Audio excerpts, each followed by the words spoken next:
Okay. Hey everybody, Jason Burmis here, and you just heard Derek Bros in the background. I won't make you wait. Derek Bros coming off a virtual forum in conjunction with Davos this year, calling it the Greater Reset. And there's just so much to talk about. There's his conference, there's the resistance, there's what's going on in the world via the CDC, the vaccine, the Biden administration, and then, of course, the hip Davos Daily that they're putting out now to promote their agenda. Derek, how are you? And I know you've been a busy man. You're on the road. I want to thank you so much for joining us. Hey, brother. Thanks for having me on again. Appreciate it. So, for my audience that may not be aware of what the Greater Reset is, why don't you just kind of go over what you did last week, who you had speak, why you had them speak, and some of the topics of the discussions? Yeah, so the Greater Reset idea, we were calling it the Greater Reset activation. It was me and a buddy, John Bush, and a few other activists that kind of put this thought together, much like yourself, like starting to think about what do we do to counter the Davos narrative? What do we do to counter the Great Reset and the World Economic Forum and all the technocrats? And I noticed, as I'm sure you noticed, that often we get caught up in just kind of reacting to them. And, for example, we could spend last week just talking about what they did at Davos all week and just obsessing over that. And it is important to understand their agenda, but it felt like it was even more important this year too, as instead of only kind of focusing on what they're doing, really trying to think about what we can do. And that was where the kind of thought process went to create this Greater Reset activation, is what we were calling it, because the whole goal was, let's spend a week countering their narratives. They're going to talk about the environment. They're going to talk about technology. They're going to talk about education and all these different areas. How could we come together, bring lots of powerful thinkers and speakers and doers, people who are not just pointing out the problems, which is part of the equation, but people who are actually saying, look, here's some steps we can do in response, and bring those folks together for a week long. And it was sort of like a hybrid event where we did have, it was online, virtual, streamed all over the world. We had people organizing watch parties from all over the world, which was really beautiful to see. I did have an in-person event in Mexico, and we had about 100 people show up, so that was cool. And different people kind of, it was just, totally decentralized. We had 30 plus speakers. We had lots of powerful people like James Corbett, of course, and Rosa Corey kind of bringing out some of the problems. Like the way we arranged it was each day, it was 6 days, each day had a different theme. So one was like economics, the second one was health and education, then nature and technology, and then community.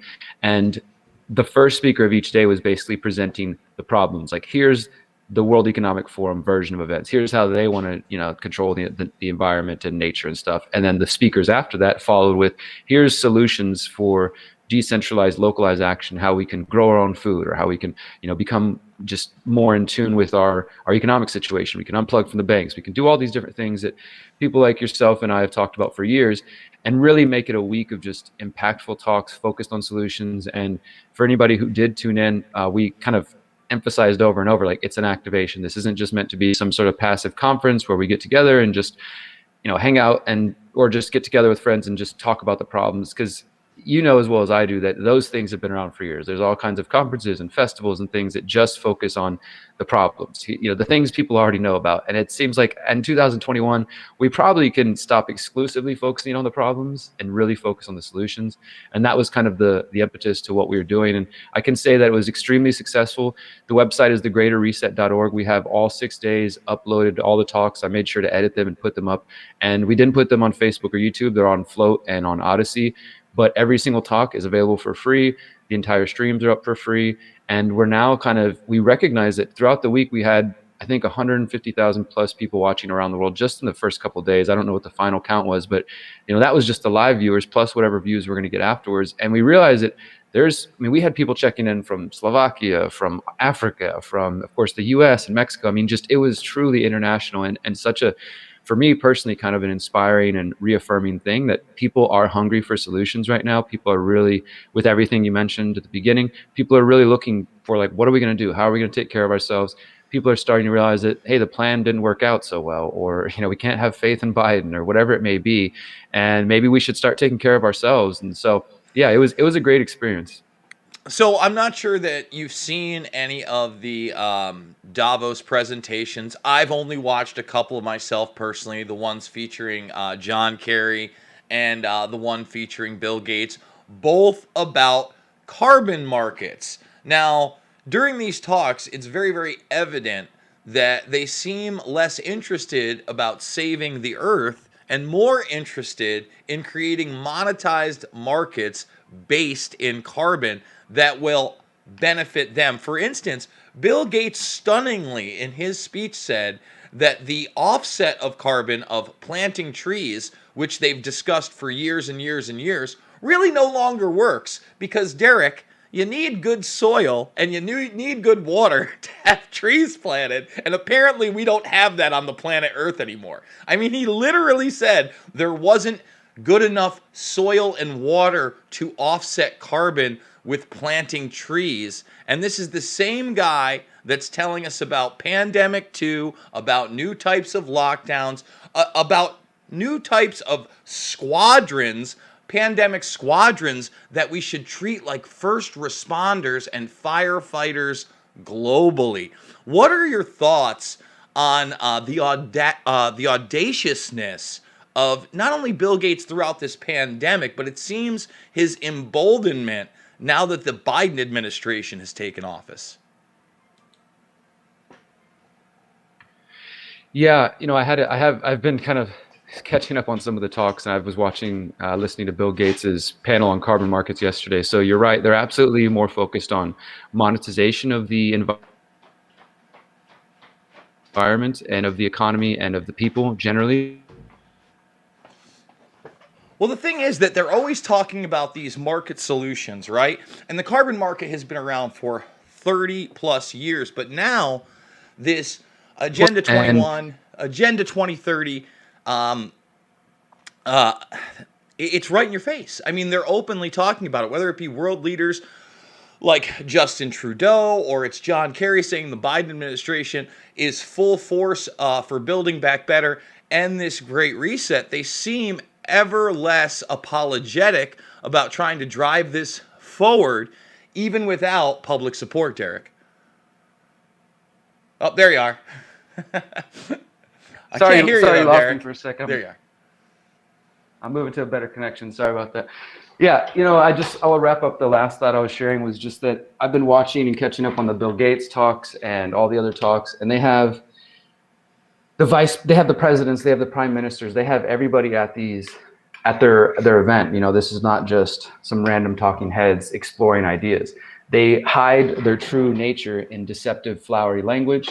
They try to make the people think that they're the good guys. I noticed that they had a bunch of celebrities like one of the guys from the Black Eyed Peas talking about AI, and just they try to make it as friendly as possible. What we realized when we were doing the Greater Reset is that the Great Reset, when you really look at what it is, it's a marketing campaign. It's a marketing campaign for the New World Order, essentially. And they're working with some powerful players to try to get this message across and to convince people that in order to save the planet, we need to have climate lockdowns. We need to continue with the COVID insanity. And as you mentioned, Bill Gates, his voice seems to become even more relevant in the eyes of some people now that Biden's in office. And I don't think we've seen the last of Bill Gates or really any of these people. And I also think that we should pay attention. I do recommend everyone to go watch all the Greater Reset videos, but I do also encourage you, if you can stomach it, to go check out the World Economic Forum website about the Davos agenda. Even if you don't watch everything, just look at some of the key topics. I mean, some of the things they were discussing were how to vaccinate the entire world. They were saying something called vaccine nationalism was going to slow them down. And, they're putting their agenda out there, and it's up to us to really see what's happening and see where they're trying to take it, to be more informed about it, because these people do have a big agenda that isn't going anywhere, and that they met right here in January, right? But their official meeting, because they rescheduled it because of COVID, is now happening May 25th to the 28th in Japan. So they're going to be meeting again, and we're going to be kind of countering them again and doing another Greater Reset again in late May. But in between the next 4 months, it's going to be an interesting period. Now we've seen their agenda is to vaccinate the entire world, as we've known, and they're going to Bill Gates for advice, and they're doing that. And now the Biden administration's in office. So what happens over the next 4 months between that meeting is going to be a very important time period, because everyone should remember that they first announced the Great Reset agenda last June, and then they put out the book in July. But this January, this recent Davos meeting was the official kind of unveiling of the Great Reset agenda. And so there's so many talks and so many things that they have, which I think, as boring as some of them can be and as kind of just mind numbing as they can be, there's insights to be gained from that. And we are, I think, probably better armed with knowing what their plans are, as well as trying to come up with solutions. So one of the solutions that I was discussing with you before you did the Greater Reset conference the last time you came on months ago was the idea that we were going to have to actually go to local governments and take them over and occupy them. I even may have said storm local capitals. Now, of course, this is before the incident in DC, the Capitol, now them just swath labeling anybody who may or may not be a Trump supporter as a white nationalist or a domestic terrorist or the new threat, according to John Brennan. But as you know, they've been trying to frame American citizens in this light for some time. Do you think there's hope of that type of movement now taking over local governments, sitting in an Occupy movement, even if we are with local sheriffs, local mayors, and elected officials? Or will any action like that be seen as some kind of domestic terror event in light of the political culture in this country right now? I think you're probably right on both accounts, Jason. I think that we do need to think about how to localize and to decentralize. And if that involves trying to get sheriffs or other kind of local county officials on the people's side and have them say, you know, we're not going to enforce these unconstitutional mandates or whatever it may be, that's important, as well as the reality that doing so and any of the efforts we make at this point are going to continue to get us labeled as domestic extremists and domestic terrorists. And as you know, Jason, this is kind of just a revival or maybe a continuation that folks who haven't been around that long aren't aware of. But you remember back in 2010 when they were putting out the Southern Poverty Law Center was putting out the Patriot hit lists, and they were already talking, and it was around the Tea Party stuff, and they were labeling people who were libertarian or supported Ron Paul or were against the Fed as the extremists. The Mayak report and things like that. Like, this is all just old stuff, but now it's being recycled and kind of coming back, and but obviously it's being amped up now. Now we're seeing like a focus on domestic extremism at a level we've never seen. And at the same time, it is really a continuation, because I know I've written articles about how the past 2 or 3 heads of the FBI have been trying to, just as one example, break encryption, saying that only terrorists, only extremists need encryption. Regular people shouldn't have to have unbreakable devices, that in order for them to solve the war on terror and whatever else, they need to get into our devices. So we're kind of seeing the continuation of that conversation now and it works out perfectly, right? Some people attempt to storm, riot, whatever you want to call the Capitol, and then immediately we have to respond to it like it's a 9/11 event. They even referenced it like a 9/11 event, just like with COVID, right? Everything has to be like 9/11 for it to kind of reach into that part of people's psyche where they're willing to say, okay, I will submit. It's like 9/11. Okay, this is putting me in danger. And so we should really push for localization. We should definitely, I personally don't have a lot of faith in politics per se, but there might be certain law enforcement officers or sheriffs that are open and amenable to what's going on, and they see that this push is happening. I mean, I've been reading some articles lately that even with the Biden administration, for example, one of the things they're amping up is the pushing for the biometric or virtual wall, which was discussed during the Trump administration. And I actually wrote a little bit about it, sort of saying that it seemed like a bait and switch, like they're pushing this physical wall. There was a lot of resistance to the physical wall, but then ultimately it was going to be a biometric wall. And Trump did build part of it. He installed lots of facial recognition cameras along the border.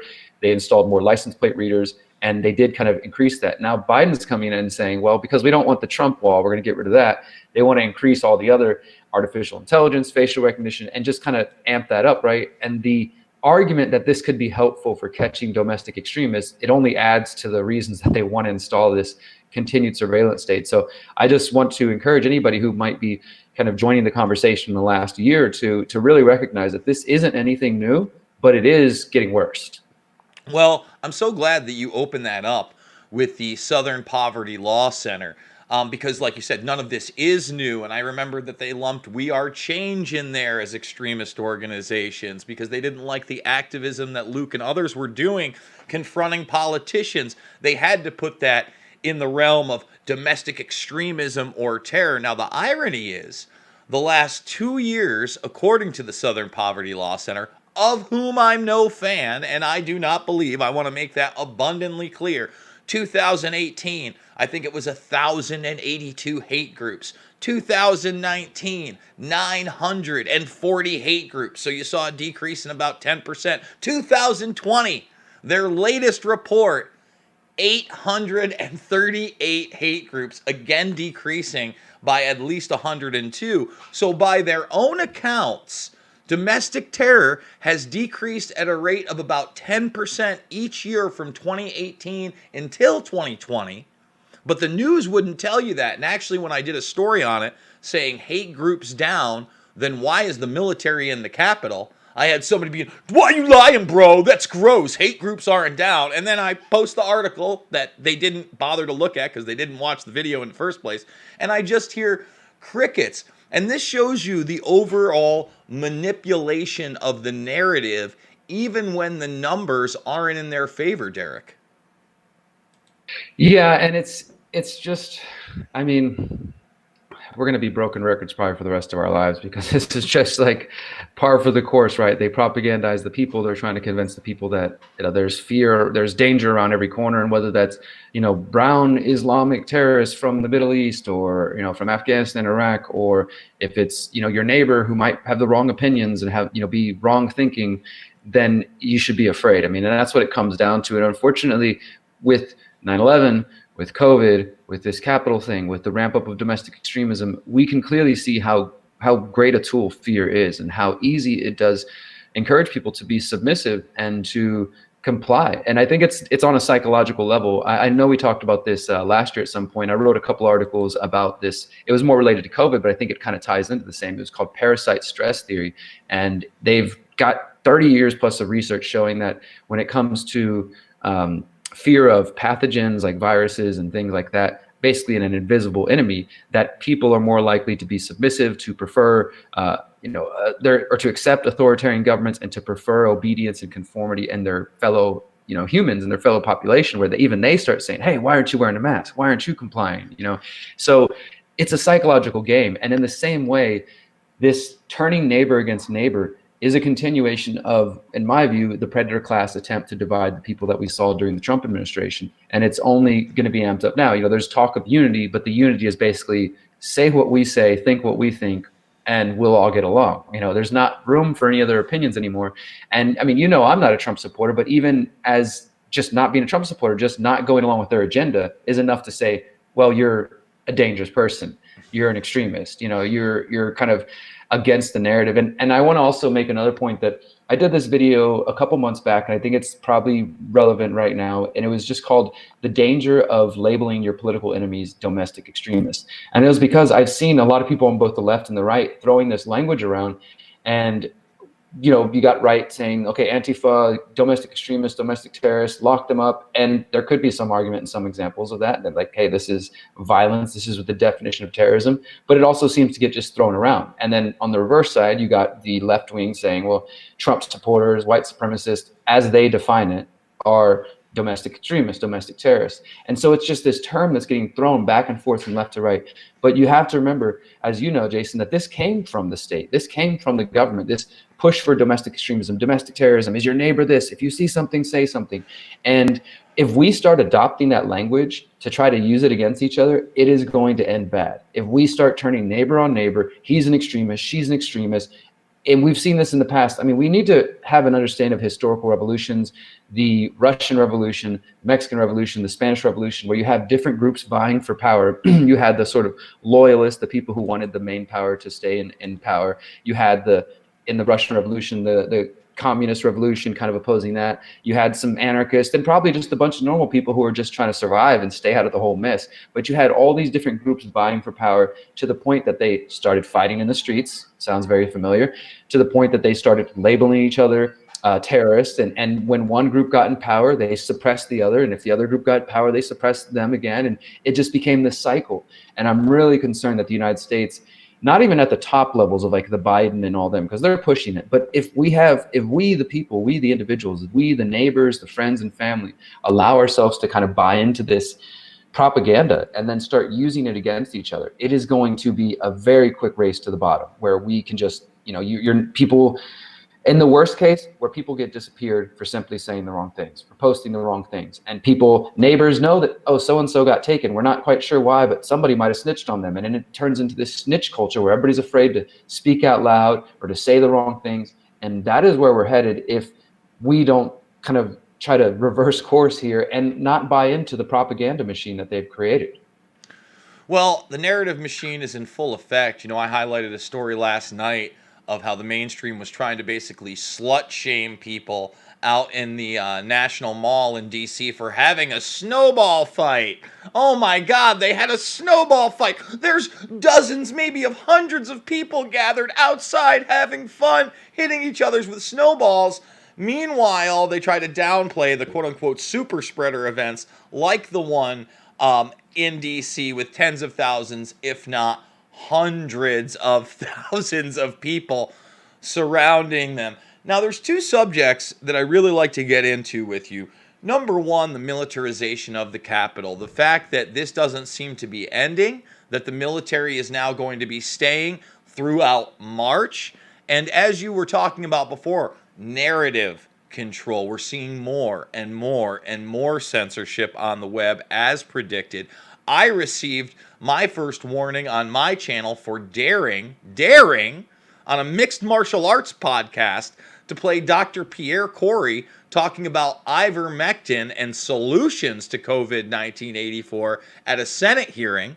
Ron Johnson, the only reason I know that's why it got hit for sure, they said it was for medical misinformation. I thought it was maybe Anthony Fauci saying that he had personally vaccinated Santa Claus, as that's imagination land and not possible. No, it was an actual doctor talking about actual solutions. And, I don't know much about Ron Johnson other than what I've seen of him in the last 6 months, but he's the one holding these hearings. He's the one that went on television and talked about how YouTube took that down off of his page and warned him as well. 8.5 million views over there.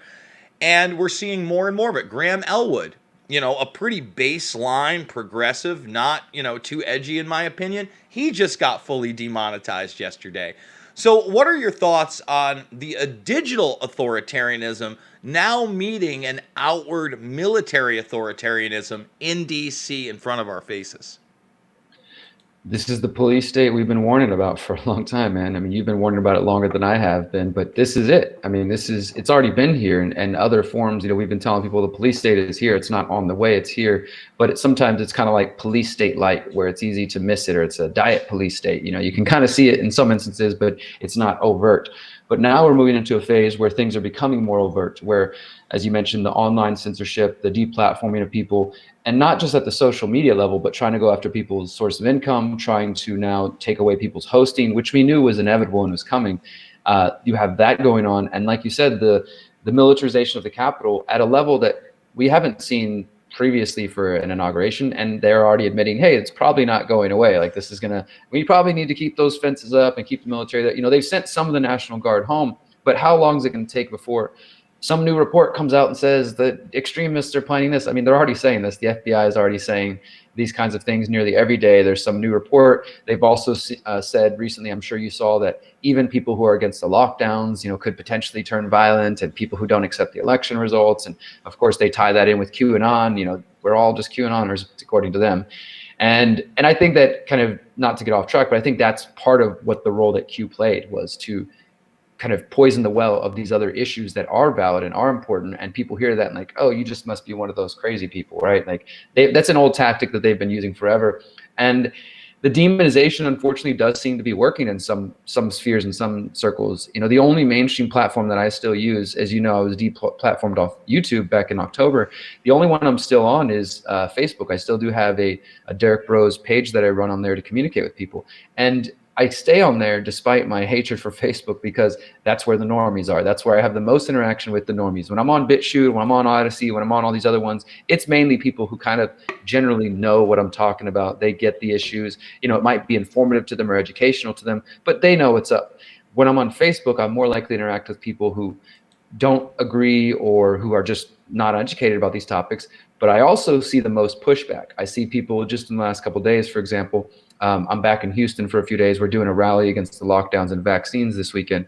And, I've got people coming on saying, I hope your page gets deleted. This is dangerous. You're harming people. It's like, that's where they're at. That's where the normies are at, is on YouTube and on Facebook. And so it's interesting for me to kind of have that interaction, because if there's a chance to, do you want to actually hear my opinion? Would you like to know why I don't wear masks? Would you like to know why I'm against the lockdowns? Most of the time, they have no interest. They think they know who I am. No, whatever, you're crazy. I don't need to talk to you, whatever, right? Sometimes if there's an opportunity for dialogue, I go forward and I take it. I think that's valuable and it's important, because there is so much narrative control. There's so much narrative pushing to try to get our neighbors and our friends and family members to turn on us and to think that we're the problem. We talked about this last year with COVID. Hey, the reason we're still on lockdown is because you won't get a vaccine. It's because you won't wear a mask. Now it's the reason we have to have all this military is because you guys won't stop talking about these issues, or because you won't accept the facts as we say they are. You won't live in our reality. And I talked about this at the Greater Reset, that I think we really are witnessing kind of a fracturing of society. And it was going on with COVID already, but I think it's going to increase now even more between those folks who generally just trust the government and see that, or believe that anything they say must be right. And even if it's not right, the people like us who are criticizing them, we're really the problem. Like, let's not worry about Biden going to be dropping bombs, or all the CIA people getting put into cabinet positions, or the big tech going in there. It's these people saying the wrong things on the internet. Those are the people that are the real enemy, right? It's just a way for the predator class to reverse our focus and have it focused on each other once again, divide and conquer, as opposed to all the people who maybe in the past would be critical of what Biden's doing. For one, a lot of them are just happy to get rid of Trump. So they're like, whatever, we'll give Biden a free pass for a year if it means Trump's gone. Whatever he wants to do, that's fine.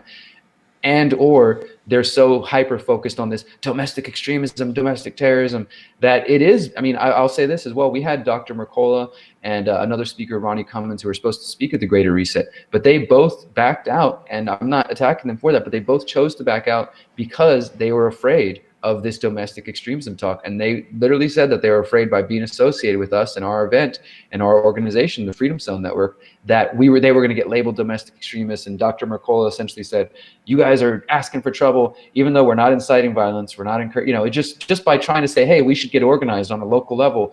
There's this fear now that some people, and these gentlemen unfortunately bought into it and backed out of our event. That's their personal choice. But I just use that as an example to say, like, look, it is having a real world effect already. Some people probably are already choosing to silence themselves out of fear. And that is exactly what they want. They want us to shut up, Jason. They want us to basically be kind of pushed into a corner. Or even if we won't shut up, they want our audience to be afraid to be associated with us. Well, you're 100% right that the fear has come over many people who you would think would be speaking out. I had a firsthand experience post-Capitol incident. I'll just say Gary Franchi reached out to me. Obviously, I've known Gary now for well over a decade, from his days all the way back at the Lone Lantern Society. He does Next News Network. And basically, he said they were going to have a large swath of kind of these conservative influencers in a Zoom call to discuss some solutions and what we were going to be able to do against this, and how bad was this, and what's really going to happen. Now that it seemed at that point a lot of people were conceding that there was no doubt that Biden was getting in, the hopium was over. And, I'll just say this. Very prominent YouTuber that put it on, very mainline, very right-wing, and he could not believe that no one would show up. He had contacted like a dozen people. It ended up being myself, himself, Gary, and one other person showed up. And the chilling effect there was even surprising to him. And it was so funny because you kind of want to gauge where some of these people are at. You know what I mean? Are they an act? Are they placating to their audience? What's their broader knowledge of history? And we're down to 3 people on this thing. It's me, it's Gary, and this other person. And he turns and he goes, "Are you guys aware of the Reichstag event?" And, me and Gary just kind of like look at each other on the meeting and we're like, yeah, man, we're pretty damn aware of the Reichstag event and what happened there. And he's talking about this being Reichstag 2.0. And I'm like, we're long past Reichstag 2.0, brother. This is 3.0, maybe 4.0. I guess we'll see where it goes. Circling back, to the beginning of this and focusing on solutions, and the fact that you are back in Texas and are about to hold demonstrations and rallies, tell my audience how they can help you out, how they can get involved with you in Texas. But if they're not able to do that, how they can start their own organizations and their own protests and organize with their friends, family, and neighbors. Yeah, absolutely, brother. So again, I just want to invite everybody to check out thegreaterreset.org if you need a little bit of inspiration, or as we were calling it, if you want to get activated, really push people towards solutions. I think that's something that we should probably focus on more than ever. I know that's the role I'm going to take this year. I'm really trying to figure out how can I help other people get activated. Part of that is coming back to the States, coming to Houston for a week, trying to organize a movement, trying to organize a protest.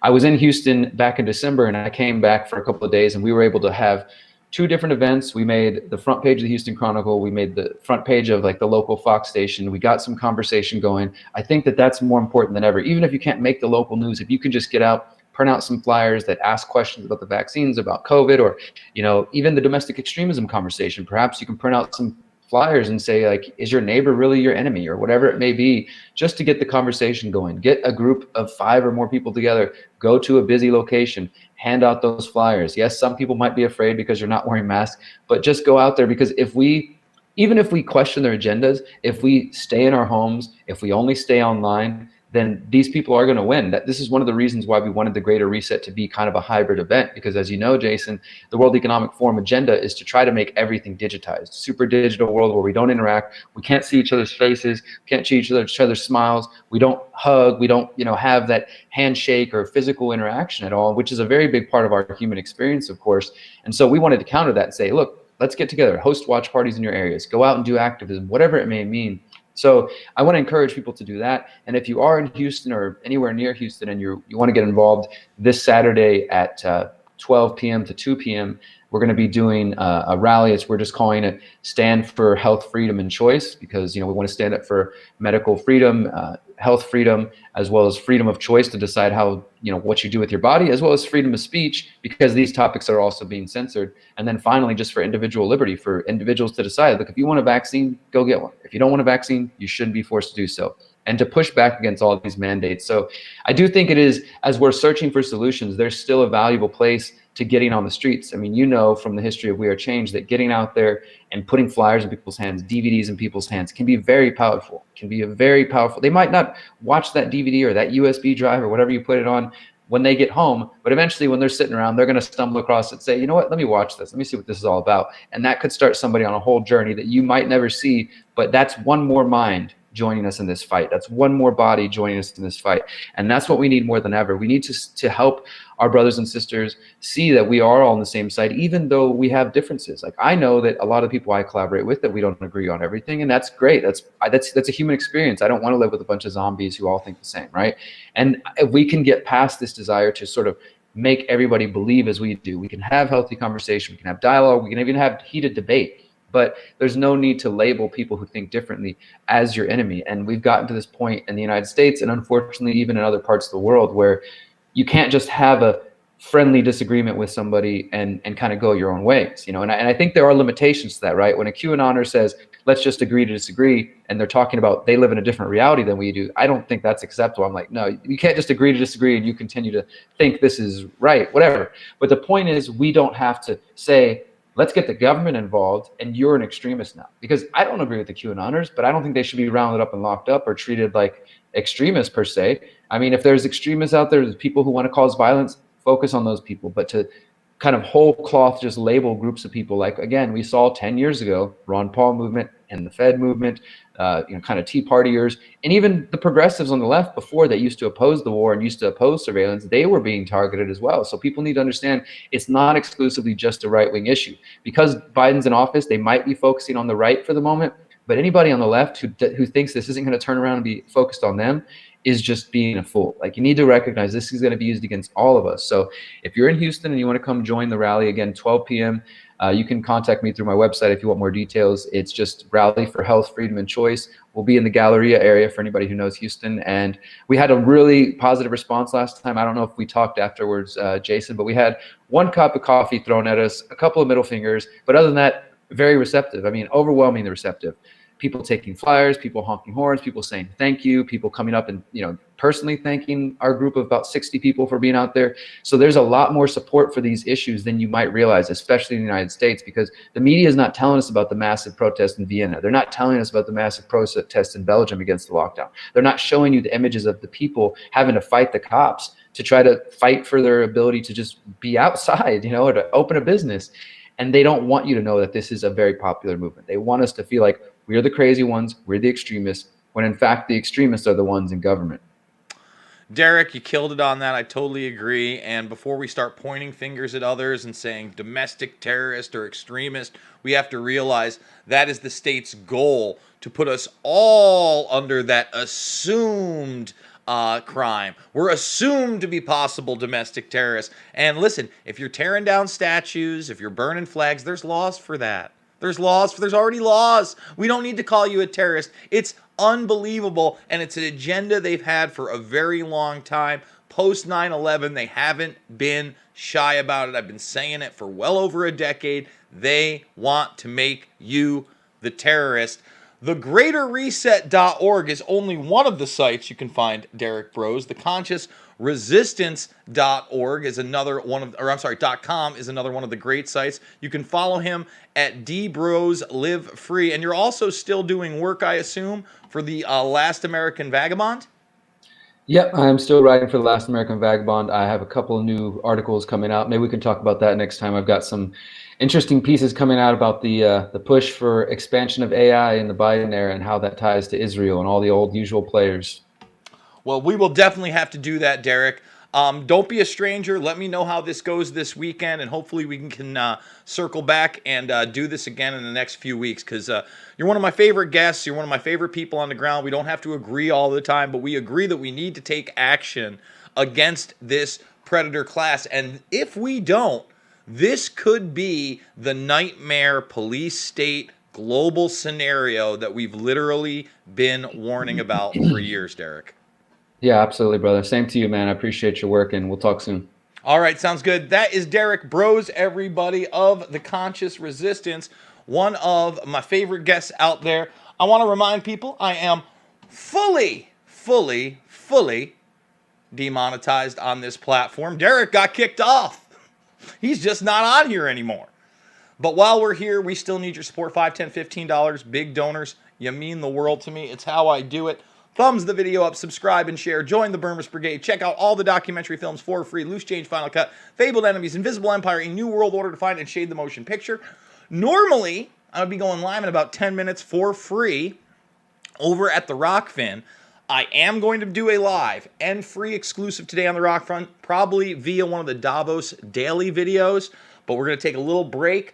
Maybe we'll be doing that in about an hour at 11 a.m. Central, noon Eastern. So make sure that you make that free account. And remember, yesterday's video exclusive, free exclusive, didn't come to YouTube. The day before that, free exclusive, didn't come to YouTube. And so on. There are quite a few of those videos that are free. This one also free and not on YouTube. So go make that free account. Support me over at Rockfin if you can. If you want to get a pro account, awesome. It's Netflix for creators. The Conscious Resistance is on there as well. Guys, I love you. Thanks for joining me, and I'll see you on the flip side.